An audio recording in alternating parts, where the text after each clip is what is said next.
Hi hello viewers, welcome to my channel. ఇవాళ veg khichdi చేసేసుకుందాం, చూసేద్దాం రండి. సో ముందుగా సోక్ చేసుకున్న బియ్యం ఇంకా ఎర్ర కందిపప్పు, పెసరపప్పు వేసేసుకుంటున్నాను. కుక్కర్లో అయితే పెట్టేసుకోవచ్చు, ఒక 6 విజిల్కి బాగుంటుంది. సో టమాటా ముక్కలు, గోబీ పువ్వు, గ్రేట్ చేసుకున్న క్యారెట్ ఇంకా ఈ బీన్స్ అనేది యాడ్ చేసుకున్నాను. సో పసుపు కొంచెము, సాల్ట్ వేసేసి వాటర్ కొద్దిగా ఎక్కువే మోతాదులో వేసుకుంటే బాగా మెత్తగా ఉడికిచ్చేసుకోవచ్చు. సో పేపర్ అయితే పెట్టి క్లోజ్ చేస్తున్నాను. ఇవి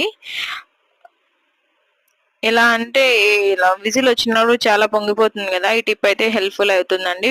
ఏదైనా న్యూస్ పేపర్ కానీ పేపర్ పెట్టేసి అలా విజిల్ కి కొంచెం ఆయిల్ రాసినా కూడా పొంగకుండా ఎక్కువ ఉంటది, ఎక్కువ క్లీన్ చేసుకునే ఇబ్బంది కూడా ఉండదు.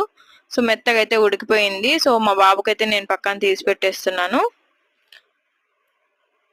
సో మీరు తినాలనుకున్నప్పుడు ఇలాగ పోపు పెట్టేసుకొని కొంచెం ఎండుమిర్చి యాడ్ చేసుకొని వేసుకున్నారంటే చాలా చాలా బాగుంటది. డిన్నర్ కి మాత్రం చాలా బాగుంటుందండి. ఇది వేసవి కాలంలో కన్నా ఈ శీతాకాలంలో చాలా చాలా బాగుంటది. నైట్ వేడిగా అలాగా చేసుకొని తింటే కర్రీ కూడా అవసరం లేదు, వీటికి బాగుంటది.